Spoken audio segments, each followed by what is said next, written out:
اے نبی، یہ کتاب الہی کی آیتیں ہیں اور جو کچھ تمہارے پروردگار کی طرف سے تم پر نازل ہوا ہے حق ہے، لیکن اکثر لوگ ایمان نہیں لاتے۔ اللہ وہی تو ہے جس نے ستونوں کے بغیر آسمان جیسا کہ تم دیکھتے ہو اتنے اونچے بنائے، پھر عرش پر جلوہ افروز ہوا اور سورج اور چاند کو کام میں لگا دیا۔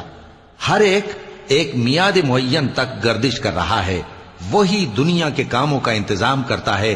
اس طرح وہ اپنی آیتیں کھول کھول کر بیان کرتا ہے کہ تم اپنے پروردگار کے روبرو جانے کا یقین کرو۔ اور وہی ہے جس نے زمین کو پھیلایا اور اس میں پہاڑ اور دریا پیدا کیے اور ہر طرح کے میووں کی دو دو قسمیں بنائیں۔ وہی رات کو دن کا لباس پہناتا ہے۔ غور کرنے والوں کے لیے اس میں بہت سی نشانیاں ہیں۔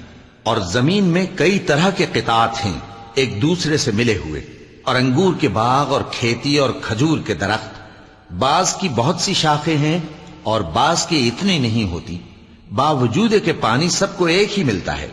اور ہم بعض میووں کو بعض پر لذت میں فضیلت دیتی ہیں، اور اس میں سمجھنے والوں کے لیے بہت سی نشانیاں ہیں۔ اگر تم عجیب بات سننی چاہو تو کافروں کا یہ کہنا عجیب ہے کہ جب ہم مر کر مٹی ہو جائیں گے تو کیا اثر نو پیدا ہوں گے؟ یہی لوگ ہیں جو اپنے پروردگار سے منکر ہوئے ہیں، اور یہی ہیں جن کی گردنوں میں طوق ہوں گے، اور یہی اہل دوزخ ہیں کہ ہمیشہ اس میں جلتے رہیں گے۔ اور یہ لوگ بھلائی سے پہلے تم سے برائی جلدی سے مانگتے ہیں، یعنی طالب عذاب ہیں، حالانکہ ان سے پہلے عذاب واقع ہو چکے ہیں۔ اور تمہارا پروردگار لوگوں کو باوجود ان کی بے انصافیوں کے معاف کرنے والا ہے، اور بے شک تمہارا پروردگار سخت عذاب دینے والا ہے۔ اور کافر لوگ کہتے ہیں کہ اس پیغمبر پر اس کے پروردگار کی طرف سے کوئی نشانی کیوں نازل نہیں ہوئی؟ اے نبی، تم تو صرف خبردار کرنے والے ہو، اور ہر ایک قوم کے لیے رہنما ہوا کرتا ہے۔ اللہ ہی اس بچے سے واقف ہے جو عورت کے پیٹ میں ہوتا ہے، اور وہی پیٹ کے سکڑنے اور بڑھنے سے بھی واقف ہے، اور ہر چیز کا اس کے ہاں ایک اندازہ مقرر ہے۔ وہ چھپی اور ظاہر چیزوں کا جاننے والا ہے، سب سے بزرگ ہے، عالی رتبہ ہے۔ کوئی تم میں سے چپکے سے بات کہے یا پکار کر، یا رات کو کہیں چھپ جائے یا دن کی روشنی میں کھلم کھلا چلے پھرے، اللہ کے نزدیک برابر ہے۔ اس کے آگے اور پیچھے اللہ کے چوکیدار ہیں جو اللہ کے حکم سے اس کی نگرانی کرتے ہیں۔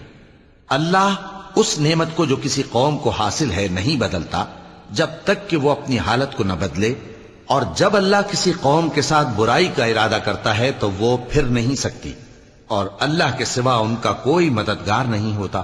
وہی تو ہے جو تم کو ڈرانے اور امید دلانے کے لیے بجلی دکھاتا اور بھاری بھاری بادل پیدا کرتا ہے، اور رعد اور فرشتے سب اس کے خوف سے اس کی تسبیح و تحمید کرتے رہتی ہیں۔ اور وہی بجلیاں بھیجتا ہے، پھر جس پر چاہتا ہے گرا بھی دیتا ہے، جبکہ وہ اللہ کے بارے میں جھگڑتی ہیں، اور وہ بڑی قوت والا ہے۔ کام کا پکارنا تو اسی کا ہے، اور جن کو یہ لوگ اس کے سوا پکارتے ہیں وہ ان کی پکار کو کسی طرح قبول نہیں کرتے، مگر اس شخص کی طرح جو اپنے دونوں ہاتھ پانی کی طرف پھیلا دے تاکہ دور ہی سے اس کے منہ تک آ پہنچے، حالانکہ وہ اس تک کبھی بھی نہیں آ سکتا۔ اور اسی طرح کافروں کی پکار بیکار ہے۔ اور جتنی مخلوقات آسمانوں اور زمین میں ہے، خوشی سے یا ناخوشی سے اللہ کے آگے سجدہ کرتی ہے، اور ان کے سائے بھی صبح و شام سجدے کرتے ہیں۔ چونکہ آیت سجدہ تلاوت کی گئی ہے، لہذا سامعین پر سجدہ واجب ہے۔ ان سے پوچھو کہ آسمانوں اور زمین کا پروردگار کون ہے؟ تم ہی کہہ دو کہ اللہ۔ ان سے کہو کہ کیا تم نے اللہ کو چھوڑ کر ایسے لوگوں کو کارساز بنایا ہے جو خود اپنے نفع و نقصان کا بھی اختیار نہیں رکھتے؟ کہو کیا اندھا اور آنکھوں والا برابر ہیں، یا اندھیرا اور اجالا برابر ہو سکتا ہے؟ بھلا ان لوگوں نے جن کو اللہ کا شریک مقرر کیا ہے، کیا انہوں نے اللہ کسی مخلوقات پیدا کی ہے جس کے سبب ان کے لیے مخلوقات مشتبہ ہو گئی ہے؟ کہہ دو کہ اللہ ہی ہر چیز کا پیدا کرنے والا ہے، اور وہ یکتا ہے، بڑا زبردست ہے۔ اسی نے آسمان سے مے برسایا، پھر اس سے اپنے اپنے اندازے کے مطابق نالے بہہ نکلے، پھر پانی پر پھولا ہوا جھاگ آ گیا، اور جس چیز کو زیور یا کوئی اور سامان بنانے کے لیے آگ میں تپاتے ہیں اس میں بھی ایسا ہی جھاگ ہوتا ہے. اس طرح اللہ حق و باطل کی مثال بیان فرماتا ہے. سو جھاگ تو سوکھ کر زائل ہو جاتا ہے اور پانی جو لوگوں کو فائدہ پہنچاتا ہے وہ زمین میں ٹھہرا رہتا ہے. اس طرح اللہ صحیح اور غلط کی مثالیں بیان فرماتا ہے تاکہ تم سمجھو. جن لوگوں نے اللہ کے حکم کو قبول کیا ان کی حالت بہت بہتر ہوگی، اور جنہوں نے اس کو قبول نہ کیا اگر روئے زمین کے سب خزانے ان کے اختیار میں ہوں تو وہ سب کے سب اور ان کے ساتھ اتنے ہی اور نجات کے بدلے میں صرف کر ڈالیں، مگر نجات کہاں؟ ایسے لوگوں کا حساب بھی برا ہوگا اور ان کا ٹھکانہ بھی دوزخ ہے، اور وہ بری جگہ ہے. بھلا جو شخص یہ جانتا ہے کہ جو کچھ تمہارے پروردگار کی طرف سے تم پر نازل ہوا ہے حق ہے، وہ اس شخص کی طرح ہے جو اندھا ہے، اور سمجھتے تو وہی ہیں جو عقل مند ہیں، جو اللہ کے عہد کو پورا کرتے ہیں اور قول و قرار کو نہیں توڑتے، اور جن رشتوں کے جوڑے رکھنے کا اللہ نے حکم دیا ان کو جوڑے رکھتے اور اپنے پروردگار سے ڈرتے رہتے اور برے حساب سے خوف رکھتے ہیں.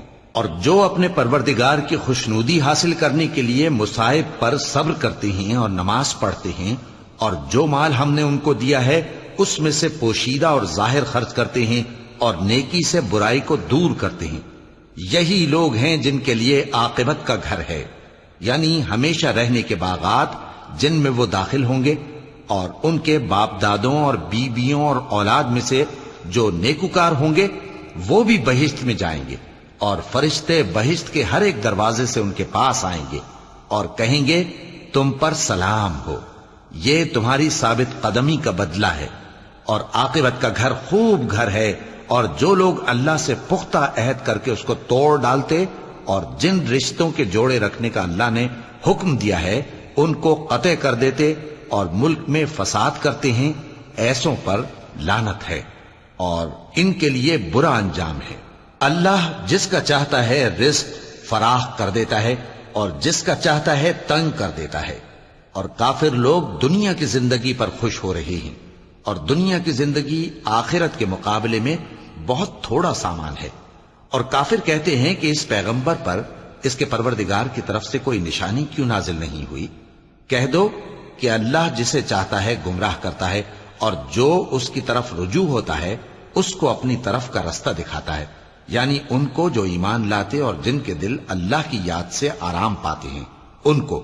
اور سن رکھو کہ اللہ کی یاد سے ہی دل آرام پاتے ہیں. جو لوگ ایمان لائے اور عمل نیک کیے ان کے لیے خوشحالی اور عمدہ ٹھکانہ ہے.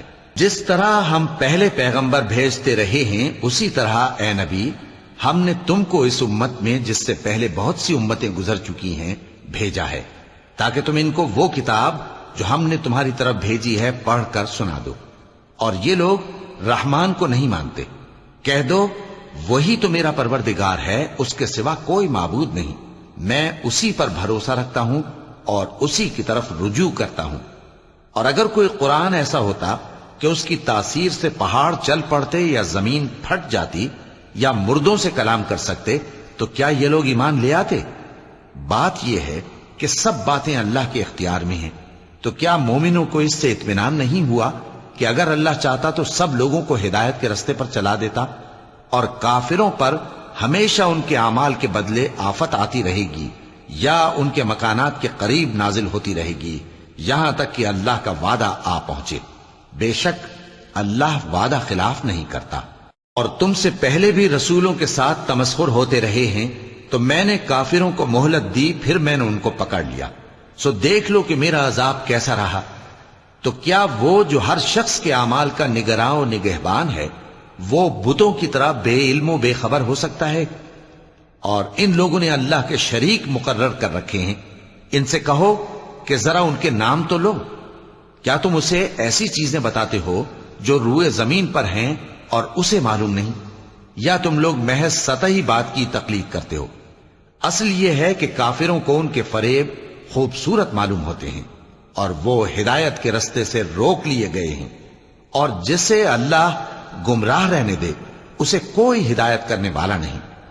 ان کو دنیا کی زندگی میں بھی عذاب ہے اور آخرت کا عذاب تو بہت ہی سخت ہے، اور ان کو اللہ کے عذاب سے کوئی بھی بچانے والا نہیں۔ جس جنت کا پرہیزگاروں سے وعدہ کیا گیا ہے اس کی شان یہ ہے کہ اس کے نیچے نہریں بہ رہی ہیں، اس کے پھل ہمیشہ باقی رہنے والے ہیں اور اس کے سائے بھی۔ یہ ان لوگوں کا انجام ہے جو متقی ہیں، اور کافروں کا انجام دوزخ ہے۔ اور جن لوگوں کو ہم نے کتاب دی ہے وہ اس کتاب سے جو تم پر نازل ہوئی ہے خوش ہوتی ہیں، اور بعض فرقے اس کی بعض باتیں نہیں بھی مانتے۔ کہہ دو کہ مجھ کو یہی حکم ہوا ہے کہ اللہ ہی کی عبادت کروں اور اس کے ساتھ کسی کو شریک نہ بناؤں۔ میں اسی کی طرف بلاتا ہوں اور اسی کی طرف مجھے لوٹنا ہے۔ اور اسی طرح ہم نے اس قرآن کو عربی زبان کا فرمان بنا کر نازل کیا ہے، اور اگر تم علم آ جانے کے بعد ان لوگوں کی خواہشوں کے پیچھے چلو گے تو اللہ کے سامنے کوئی نہ تمہارا مددگار ہوگا اور نہ کوئی بچانے والا۔ اور اے نبی، ہم نے تم سے پہلے بھی پیغمبر بھیجے تھے اور ان کو بیویاں اور اولاد بھی دی تھیں، اور کسی پیغمبر کے اختیار کی بات نہ تھی کہ اللہ کے حکم کے بغیر کوئی نشانی لے آتا۔ ہر حکم قضا کتاب میں لکھا ہوا ہے۔ اللہ جس چیز کو چاہتا ہے مٹا دیتا ہے اور جس کو چاہتا ہے باقی رکھتا ہے، اور اسی کے پاس اصل کتاب ہے۔ اور اگر ہم کوئی عذاب جس کا ان لوگوں سے وعدہ کرتے ہیں تمہیں دکھائیں، یعنی تمہارے روبرو ان پر نازل کریں، یا تمہاری مدت حیات پوری کر دیں، یعنی تمہارے انتقال کے بعد عذاب بھیجیں، تو تمہارا کام ہمارے احکام کا پہنچا دینا ہے اور ہمارا کام حساب لینا ہے۔ کیا انہوں نے نہیں دیکھا کہ ہم زمین کو اس کے کناروں سے گھٹاتے چلے آ رہے ہیں؟ اور اللہ جیسا چاہتا ہے حکم کرتا ہے، کوئی اس کے حکم کا رد کرنے والا نہیں، اور وہ جلد حساب لینے والا ہے۔ جو لوگ ان سے پہلے تھے وہ بھی بہتیری تدبیریں کرتے رہے ہیں، سو تدبیر تو سب اللہ ہی کی ہوتی ہے۔ ہر شخص جو کچھ کر رہا ہے اللہ اسے جانتا ہے، اور کافر جلد معلوم کر لیں گے کہ آخرت میں اچھا انجام کس کے لیے ہوتا ہے۔ اور کافر لوگ کہتے ہیں کہ تم پیغمبر نہیں ہو۔ کہہ دو کہ میرے اور تمہارے درمیان اللہ اور وہ شخص جس کے پاس کتاب آسمانی کا علم ہے بطور گواہ کافی ہے۔